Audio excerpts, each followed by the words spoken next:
বাচ্চাদেরকে নিয়ে সেদিন চলে গিয়েছিলাম মেরিটাইম মিউজিয়ামে। আর এই মেরিটাইম মিউজিয়ামটা কিন্তু খুবই সুন্দর। আর সেদিন বলেছিলাম আমার ছেলে স্কুল থেকে নিয়ে গিয়েছিল, আর ওর পিকচার্সগুলো দেখে আমার হাতে খুব ধরে নাও, ভালো এরা হাতে লেগেছিল। ধরে নাও। তাই আমি ভাবলাম হ্যাঁ চলো সবাই মিলে এবার আমরাও তাহলে ঘুরে আসি। আর সেখানে গিয়ে দেখলাম ও অনেক সুন্দর প্লেসটা। আর একটু ভিতরগুলোও কিন্তু অনেক সুন্দর। আর এখানের মধ্যে কিন্তু অনেক শিক্ষণীয় জিনিস রয়েছে। বাচ্চাদের সঙ্গে গেলে কিন্তু বাচ্চারা যে সামুদ্রিক অথবা নৌপথের যে জিনিসগুলো রয়েছে সেগুলো সম্পর্কে কিন্তু অনেক কিছু জানতে পারে। আর এটা কিন্তু খুবই একটা শিক্ষণীয় মিউজিয়াম।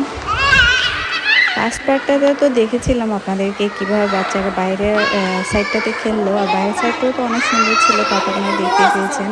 এখন যখন ভিতরে ঢুকলাম, ভিতরটাও অনেক সুন্দর, বাচ্চারা তো খুবই খুশি হয়েছে।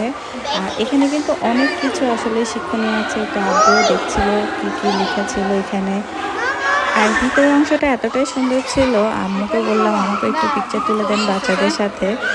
আসলে আমিও লোক সামলাতে পারলাম না এত সুন্দর জায়গাটা দেখে পিকচার তোলার জন্য। তাই সবাইকে নিয়ে দাঁড়িয়ে গেলাম একটা পিকচার তোলার জন্য। আর এই তো এটা কিন্তু প্রায় 4 তলার মতো, 3 তলা পর্যন্ত আছে, কিন্তু 4 তলা পর্যন্ত এটা কিন্তু বিল্ডিংটা, 3 তলা পর্যন্ত হচ্ছে আপনার মিউজিয়ামটা। এখানে আব্বু আম্মুকেও দাঁড় করাই দিলাম একটু, যে আপনারা একটু পিকচার তুলে নেন মেমোরি হিসাবে। আর ওদের সাথে আমিও একটু দাঁড়িয়ে গেলাম পিকচার তোলার জন্য। এবার সবাই মিলে গেলাম উপরে। আর এখানে কিন্তু ভালোই সবসময় মানুষ থাকে। আর দেখুন সবগুলো সাইডে কি সুন্দর করে ওরা পরিপাটি করে এই মিউজিয়ামটা সাজিয়েছে।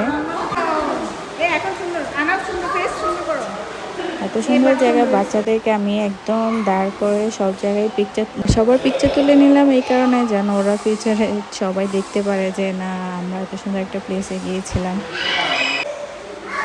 আর এখানে দেখুন একটু নারীদের কীভাবে কোন পজিশনে কি ড্রেস আপ, সেগুলো কিন্তু স্ট্যাচু রয়েছে। আর দেয়ালের মধ্যে যে পিকচার্সগুলো দেখতে পাচ্ছেন, এখানে কিন্তু নদীপথের অনেক কিছু ইনফরমেশন রয়েছে। এবার আমরা আবার 3 তলায় চলে গেলাম। আর 3 তলা যাওয়ার পথেও কিন্তু সিঁড়িতেও অনেক সুন্দর সুন্দর পিকচার ছিল। আর ভিতরের অংশটাতে কিন্তু খুবই সুন্দর করে সাজিয়েছে। আর এখানেও কিন্তু একদম চারিদিকে খুব নিট অ্যান্ড ক্লিন। আর এই তো 3 তলাটা কিন্তু প্রায় নৌকা দিয়ে সাজিয়েছে। আর এখানে তো অনেক ধরনের নৌকা রয়েছে, নৌকার অনেক ডিজাইন। আসলে যুগের পরিবর্তনের সাথে সাথে নৌকারও যে ডিজাইন চেঞ্জেস আসছে সেটা নিয়ে দেখিয়েছে এখানে। তারপরে তো দেয়ালের মধ্যে অনেক কিছু ইনফরমেশন রয়েছে।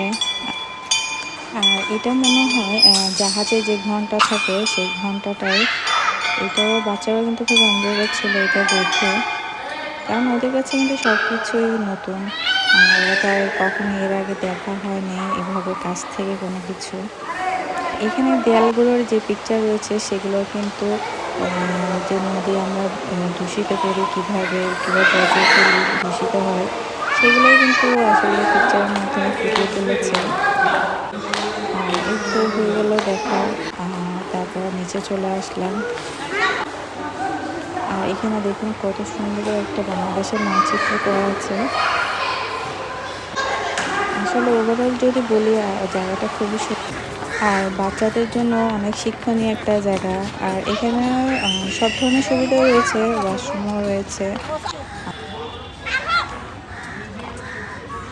আর বাচ্চারা আবার এক ফাঁকে একটু করে খেলাধুলা করে নিল, কারণ এখন যেহেতু যাওয়ার পালা।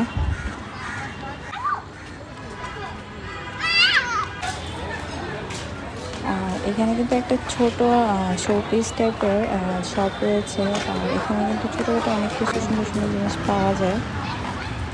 আর এই তো শেষ আজকের মতো ঘোরাঘুরি, চলে গেলাম আমরা আরেকটা রেস্টুরেন্টে খেতে।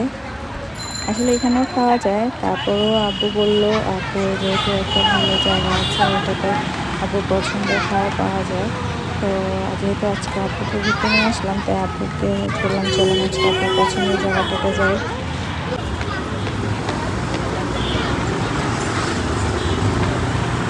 আমরা চলে আসলাম রয়্যাল হাটে। চিটাগাংয়ে কিন্তু রয়্যাল হাট খুব নাম করা। এটা একটা কাবাব হাউস, এখানে আসলে মোটামুটি খাবার কিন্তু বেশি পাওয়া যায় আর সবসময় অনেক রাশ থাকে।